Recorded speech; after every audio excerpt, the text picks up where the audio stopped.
Yeah, keep it going for me, Amy Miller. Wow. It's so cool that we're still performing outside. Guess our grandparents died for nothing. I am from California originally. Pretty cool, right? I'm the youngest kid in my family. Any other accidents in here? Accidental human beings? Tight. There's a lot of us. I know there's a lot of us, and a lot of our parents lie. You know, they just lie. How many of you have that story of like, oh, the birth control didn't work? Mom, you wanted a raw dog. I wish you could just be honest with me. You know? You wanted to feel my dad's raw dick in your pussy, and now I have an existence. That doesn't seem right. Oh, you guys really wanted to feel each other, and now I have to feel everything? I have to pay taxes and go to therapy and shit? Just tell me the truth. And I'm not just a regular accident. I'm a super special accident because I'm a cheating accident. What? Yes, my mom is a slut. Just like all of yours. Oh, it's always people with the sluttiest moms that get mad.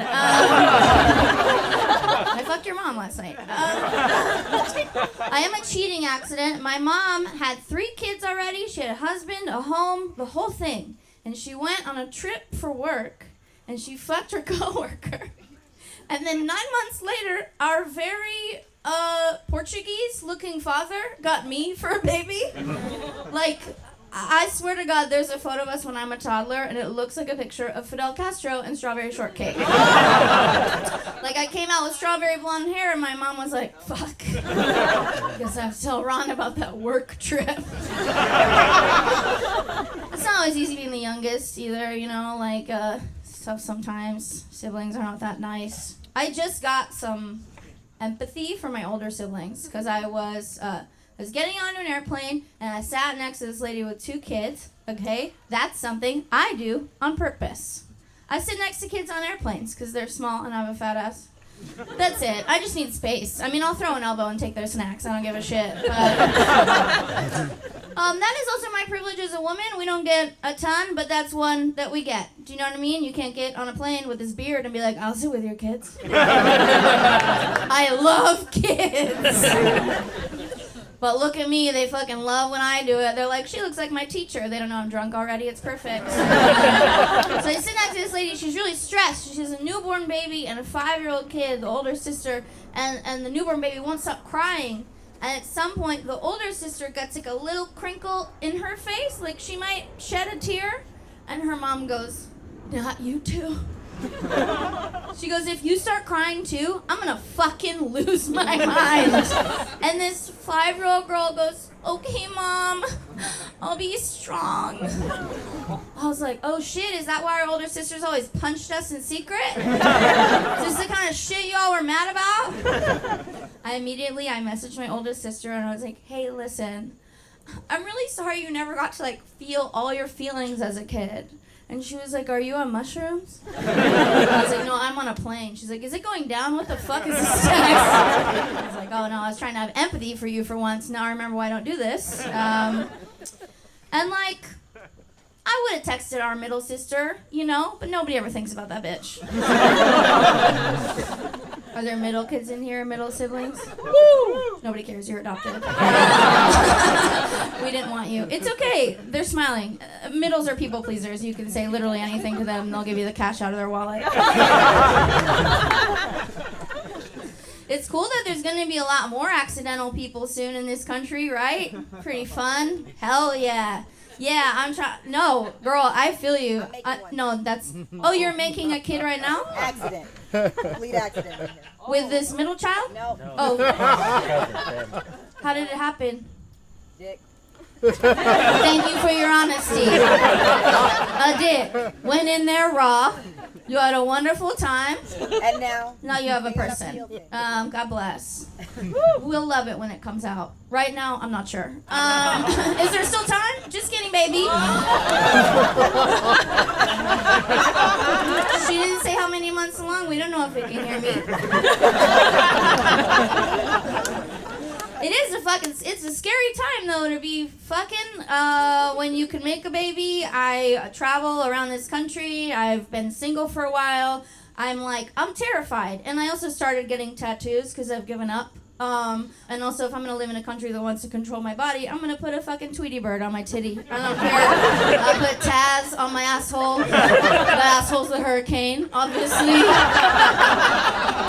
But one really useful tattoo idea I have is just to just really instill the danger that I feel, just right above my pussy. I'm gonna put a tattoo that says, "Drive like your kids live here." Okay, you're not gonna like this next part. It's also just a fun time to be a woman on the internet. A lot of good feedback there. My favorite hacky retort right now is just the standard how would you feel if you had been aborted? First of all, sir, because you know who it always is. If my mom had aborted me, great. Take me back. I literally just told you I'm only here because she's a whore. I didn't ask for this. I like a lot of my life. I love this. I love you guys. I wouldn't have chosen this particular universe to exist in. Do you think I would have picked the place with fucking raisins and Kid Rock? No. I would have gone somewhere else. But ultimately, I'm I don't know, man. I guess if my mom had aborted me, I'd be exactly like you, just a cute little clump of cells living in a garbage place. No feelings or intellect. Okay, thank you, one person. No, we love that. They'll edit it and it'll sound like 50 people clapped. I'm not freaked out by these people. I'm not freaked out by the religious right because I used to be them. I grew up very fundamentalist Christian. Anybody else grow up in church? Mm-hmm. Okay, thank God. I'm so glad y'all are here because I was just in Canada and I asked that question. Did anybody grow up in church? Silence. They were like, oh no, we don't need religion, we have health care. Good luck down there. And then I was like, oh shoot, all of you. And they believed me, they were so scared. They really thought I had a gun, it was crazy. They were very weak. But I'm not freaked out by the religious right. Something that happened when I was growing up in church, we would do something called a lock-in. Has anybody ever been locked in? Yeah. This is a fun activity for kids where you stay in the church basement overnight with only the supervision of your youth pastor. Well, what could go wrong?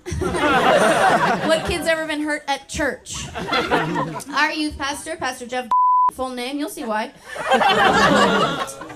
He would show us films. It was a movie night, and it was supposed to be a fun movie night at the lock-in. And Pastor Jeff would show us these fake, doctored, partial term abortion films.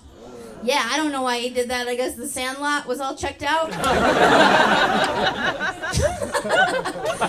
That guy that would show us these fake abortion films, yes, of course, he is now in prison for many counts of child molestation. Yeah, now I get why he wanted more people to have kids. His were aging out. They were starting to talk. This is gonna get worse. Okay. By the way, if any of those awes were concern for me, thank you. But he did not get me. He didn't get my sister. I don't know what this guy was looking for. We were so fucking cute. You know what I mean? 45 counts of child molestation and not the Miller sisters. Go fuck yourself, Pastor Joe. And it's just, he was doing these horrific things and then making me feel bad about the stupidest shit, right? I remember very specifically, because I wasn't supposed to listen to secular music, but very specifically, Pastor Jeff told me it was a sin to listen to Boyz II Men. And I really wanted to listen to Boyz II Men. And even as a kid, I was like, first of all, if anybody has a direct line to God, it's these fucking angels. Have you heard their voices? They're wearing sweater vests, Jeff. Where's the threat? They're schoolboys. I think it's very interesting that Pastor Jeff was so against Boyz II Men, very comfortable with men being with boys. And girls. Just not me and Becky for some fucking reason. So it's my dream, while I can maybe still get an abortion in this country, is to get my final abortion and be like the first bitch at the clinic to make a song request. It's coming out to End of the Road by Boyz II Men. That's for you, Jeff. Thank you so much. Congrats on your baby. Have a good night, y'all.